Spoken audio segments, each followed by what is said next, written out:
Bueno, el tema, como les había conversado, el tema de contratación del Estado tiene su propia materia conciliable. Tenemos, por ejemplo, ampliación del plazo, resolución de contrato, liquidaciones, valorizaciones, vicios ocultos. Y con respecto a materias no conciliables, tenemos nulidad de contrato, también indemnización por haberse denegado a ver,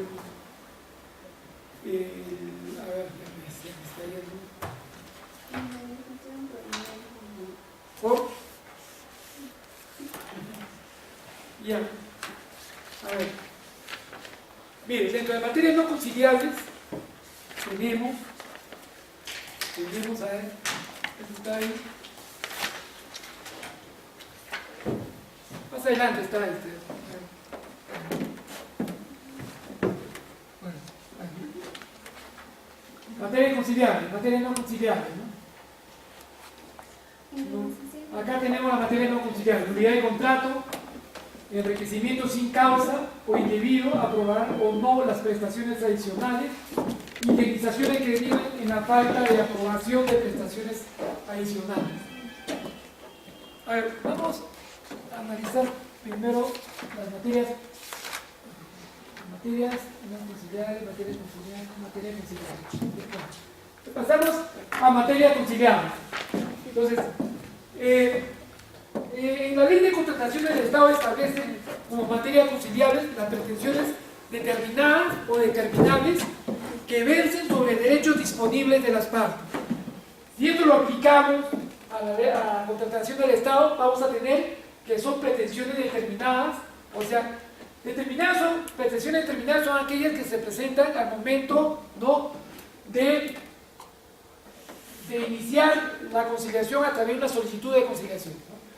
O sea, las pretensiones determinadas son las que están consignadas en la solicitud de conciliación extrajudicial, y las determinables son aquellas que se producen durante el desarrollo de la audiencia de conciliación. Por ejemplo, determinadas, puede haber un procedimiento conciliatorio de alimentos, ¿no? Una señora inicia un procedimiento conciliatorio de alimentos, pero en el desarrollo de la audiencia de conciliación, el esposo o el papá del menor puede pedir, ¿no?, un régimen de visita, ¿no?, o también se puede establecer la tenencia. Entonces, esas son determinables, ¿no? Sobre derechos disponibles, como ustedes, derechos disponibles, aquí llamamos derechos disponibles. Son derechos disponibles aquellos, ¿no?, que pueden ser objeto de una cuantificación económica, ¿no?, y que los titulares son los particulares, ¿no? Bueno, en este caso son las entidades y los contratistas referidos a contratación del Estado. Son establecidos, mira, no, acuérdense, las materias conciliables están establecidas en la Ley de Contratación del Estado. Bueno, las principales materias conciliables son esas, ¿no? Ampliación del plazo, resolución de contrato, recepción y conformidad, valorizaciones, liquidaciones, vicios ocultos. ¿Ya? Entonces, materias no conciliables. Miren, el nuevo marco normativo en contratación del Estado establece expresamente ahora cuáles son las materias que no son factibles de conciliar. La anterior normatividad no señalaba esta cuestión, no señalaba las materias conciliables, ¿no? Ahora, con mejor técnica legislativa, ya se ha establecido expresamente cuáles son las materias que no son objeto de un procedimiento conciliatorio. Entonces, no es conciliable, por ejemplo, ¿no?, la nulidad de un contrato, enriquecimiento sin causa, ¿no?, o indebido, aprobar o no las prestaciones adicionales, indemnizaciones que deriven de la falta de aprobación de prestaciones adicionales. Entonces, este grupo de 4 pretensiones no pueden ser objeto de un procedimiento conciliatorio, ¿no? Recuerde bien, nulidad de contrato. Esta pretensión ha sido anteriormente se usaba en el arbitraje, ¿no? El enriquecimiento sin causa. Había un vacío en la anterior normatividad porque hubieron muchos casos de arbitraje que se tramitaron en la vía arbitral, ¿no? Pero ahora sí, la ley de conciliación ha sido directa y ha señalado que esta pretensión de enriquecimiento sin causa se tramita en la vía judicial, ¿no? Se tramita en la vía judicial. Cuando estamos en un caso de enriquecimiento sin causa, por ejemplo, en caso de contratación del Estado. Un ejemplo,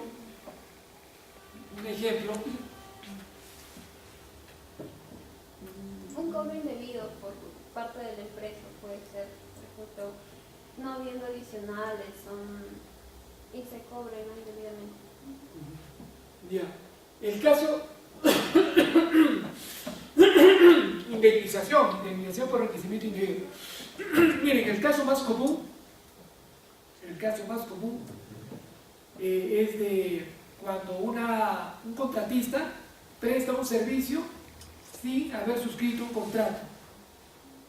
A veces tenemos un contratista que ya efectúa varios contratos, ¿no? Tiene varios contratos. Entonces, dentro de esa situación surge la posibilidad de iniciar un nuevo contrato, pero la entidad dice, ¿sabe qué? Vamos a arreglar esto en el desarrollo del contrato, firmamos el contrato. Entonces, el contratista efectúa la prestación, pero nunca se firma un contrato. Entonces, en ese caso, el contratista tiene que cobrar sus honorarios vía judicial. Por ejemplo, el otro día tuve un caso de un médico que había prestado sus servicios, ¿no?, al Ministerio de Salud, pero sin un contrato que lo respalde, sin contrato, ¿no?, sin licitación, no había contrato previo. Entonces, pero tenía reconocimiento y era público, incluso lo habían felicitado, ¿no? Estaba su orden de servicio, o sea, su solicitud de orden de servicio, pero no había nada, no había orden de servicio, no había absolutamente nada, pero existía el servicio. El médico estuvo como 2 años prestando el servicio al Ministerio de Salud. O sea, la historia más o menos así. El médico se jubila, pero como tiene experiencia, entonces el Ministerio de Salud decide continuar con sus servicios y lo manda pues a varias localidades del Perú, ¿no?, para que pueda capacitar a los abogados, a los médicos nuevos, ¿no?, en las labores que ya tenía experiencia. Y así, y le promete pues firmar el contrato, pero nunca hubo un contrato. Pero sin embargo, el médico prestó 2 años de servicio. Es más, la entidad que lo llamó, después de los 2 años, desapareció. Hubo cambio de gobierno y la entidad que supuestamente, que lo iba a contratar, desapareció, ¿no? Pasó a otra entidad y desapareció legal formalmente.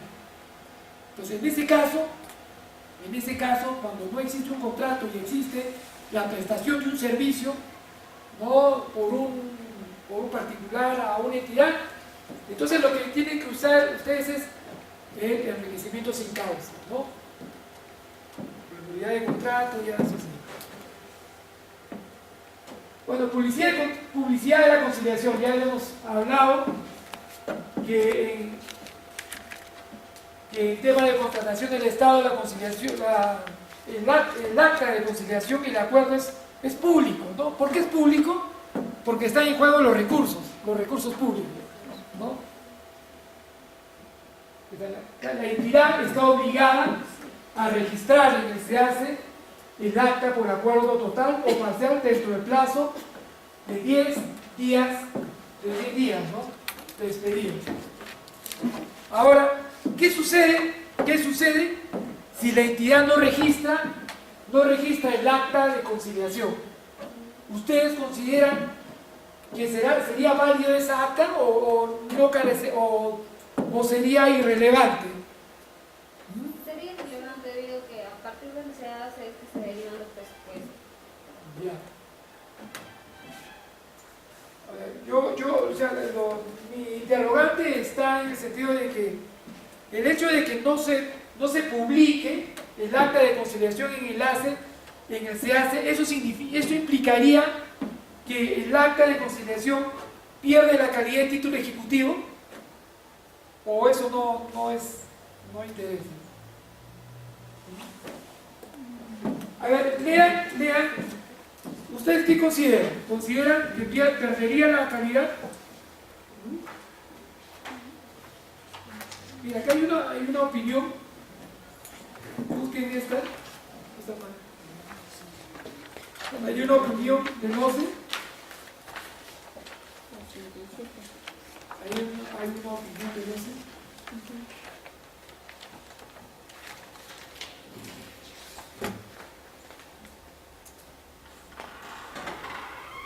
Bueno, pero este está referido al inicio de la solicitud de conciliación, ¿no? Incluso el acta también. ¿Ya? En la conclusión, el punto 3.3.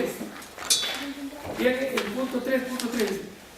La normatividad no ha previsto consecuencia alguna ante el incumplimiento de informar previamente sobre la solicitud de conciliación. Por tanto, el OCE no cuenta con facultades para desconocer un acta de conciliación emitida cuyo procedimiento no se ha cumplido con informar previamente teniendo el acta de conciliación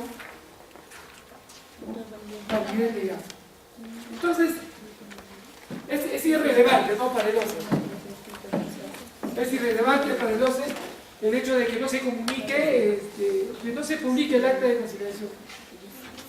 Y la verdad, si ustedes ven en el OCE no hay muchas actas de conciliación, ¿no? Son 11, creo que son del año 2011, ¿no? Entonces, quienes la publican son las entidades, ¿no? En su memoria. No, sí, algunas entidades la publican en su memoria definitiva, en su memoria anual, publican las actas de conciliación que desarrollan en su determinada gestión. Pero la verdad es que, como dice esta opinión, no existe una sanción a la entidad en caso de que no se publique el acta de conciliación. La nueva normatividad le podríamos decir que impone a la entidad la obligación de publicar, ¿no? En el SEACE. Pero antes quien estaba obligado eran los centros de conciliación. Los centros de conciliación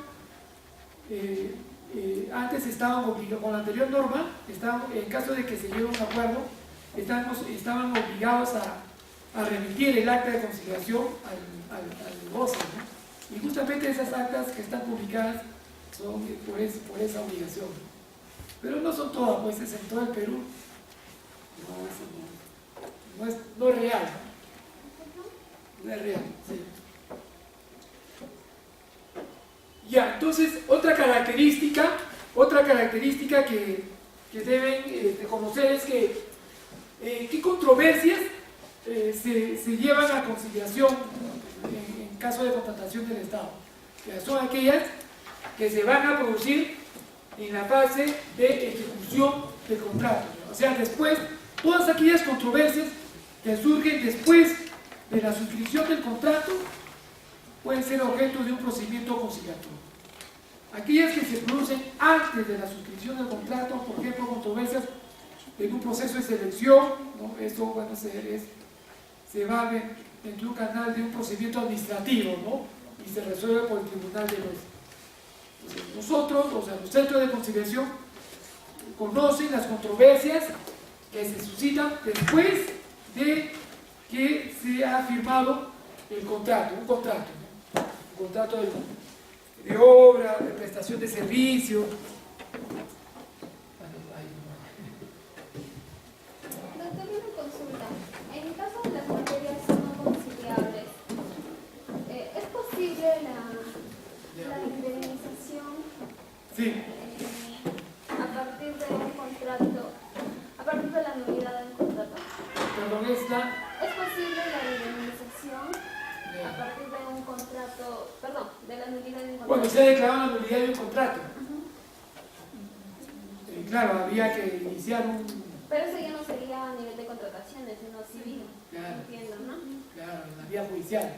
Porque en un momento recibimos una solicitud de conciliación por incumplimiento de contrato e indemnización por daños y perjuicios. Sin embargo, revisando la documentación, que había una resolución de nulidad de contrato, ¿no? Tratándose de que el tema de fondo era que se tenía la nulidad del contrato debido a que, en este caso la contratista no cumplía con ciertas características para contratar con esta entidad. Dos, que supuestamente no habían entregado lo pactado en el contrato, siendo que lo pactado en el contrato debería entregarse el 5 de septiembre y la resolución de nulidad sale el 4 de septiembre. Entonces hay una presunción de que no se ha entregado, ¿no? Entonces, generalmente, en general nosotros sugerimos que se lleve un proceso arbitral por la nulidad.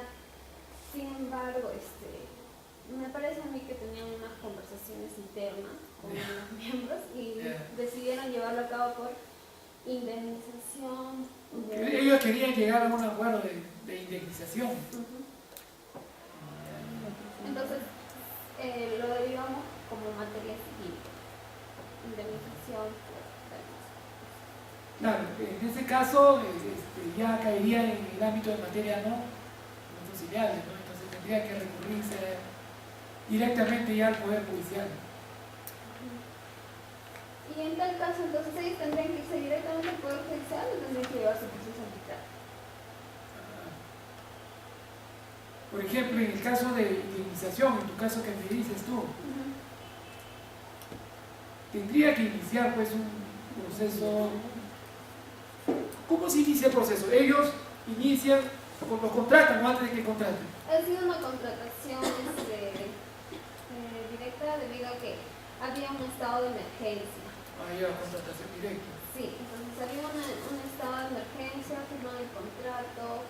Lo que pasa es que la naturaleza del contrato es muy especial, tratándose de que los equipos que ellos proporcionaban dentro del contrato es única y exclusivamente de uso de esa institución. Es decir, no la puede comercializar en otra institución ni otra entidad privada, etc. Y generalmente pues estos concursos se dan, tienen su proceso, ¿no? Pero están en un estado de emergencia, han hecho la contratación directa y un día antes de la entrega emiten la resolución de nulidad del contrato. ¿Y por qué la entidad declaró la nulidad del contrato? Uno, porque la empresa no cumplía con ciertas características, como le digo, no tenía, digamos, la certificación. ¿Había falseado información? La empresa tenía, o sea, incluso había ampliado su comercio para poder distribuir este material, ¿no? Y aparte, era porque ellos, es algo paradójico, ¿no? La resolución sale el 4, sin embargo, el contrato dice que a partir del 5 de septiembre tenían ellos para entregar en este caso el material proveniente del contrato. Y a partir de ello también hay que recordar que en contrataciones tienen un plazo, ¿no? Probables a 10 días. Y a partir de los 10 días ya se imponen las sanciones y lo que se los descuentos. Entonces, eso era fundamentalmente.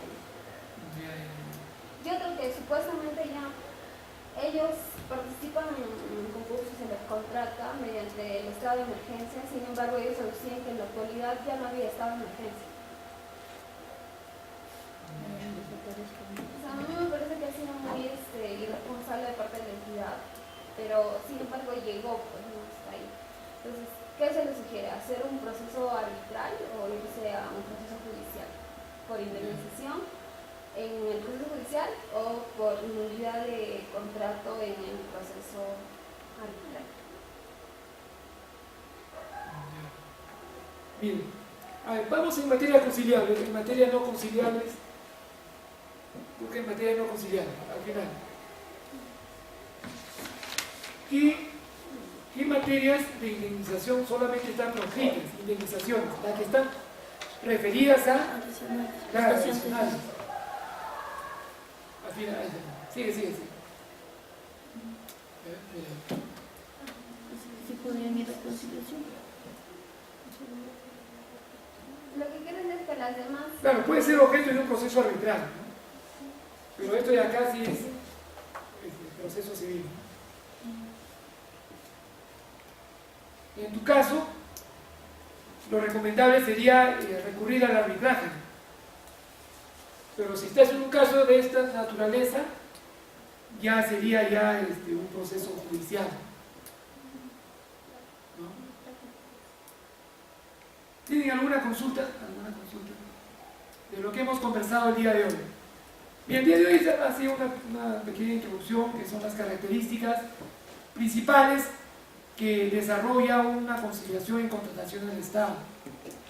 El día de mañana vamos a desarrollar ya extensamente cuáles son las principales materias conciliables en contratación del Estado. Como les he hecho referencia, las principales, las que podemos, o las más conocidas, o las más tramitadas, podríamos decir, son las que están: ampliación de plazo, resolución de contrato, recepción y conformidad. Estas son las más conocidas, las más tramitadas.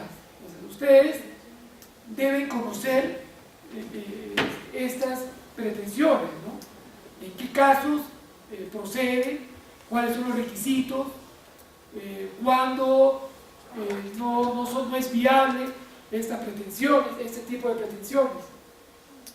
Entonces, vamos a hablar. A ver, por ejemplo, ampliaciones de plazo. Ampliación de plazo, a ver, vamos a recurrir a nuestro pequeño manual. Vayan a ampliación de plazo.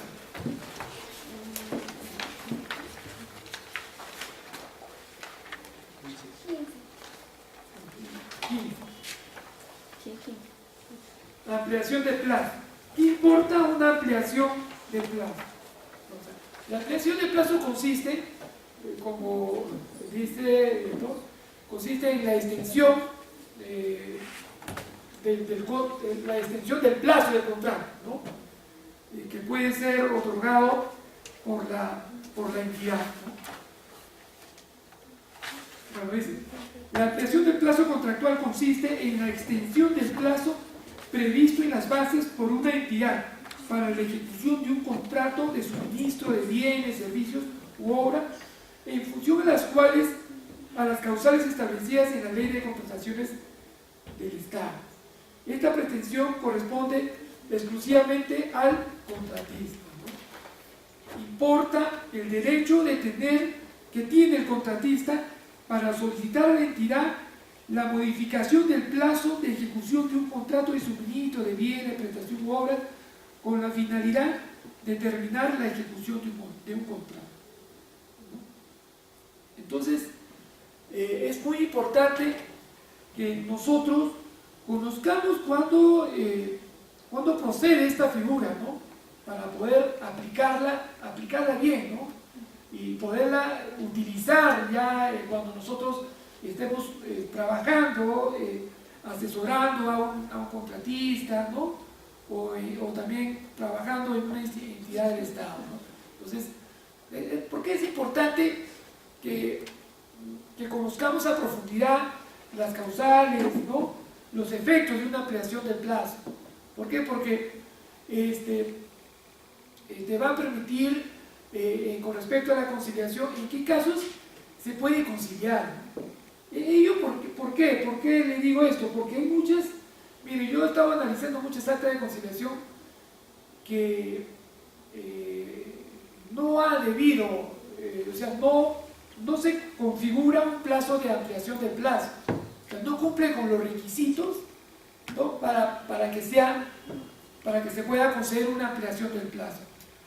Por ejemplo, dice, requisitos, cuando se prueba la lesión causal del contrato es...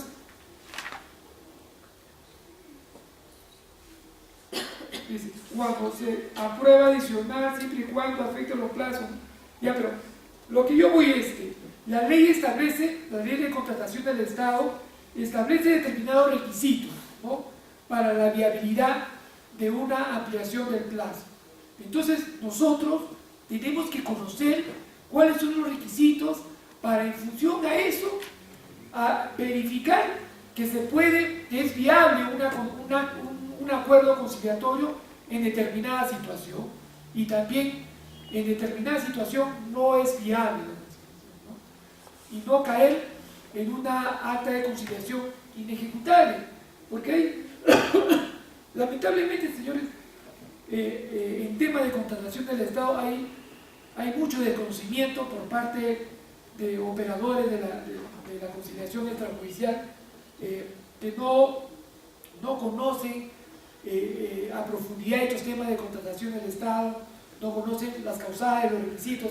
Entonces concilian temas que en realidad no se cumplen los supuestos para hacer viable un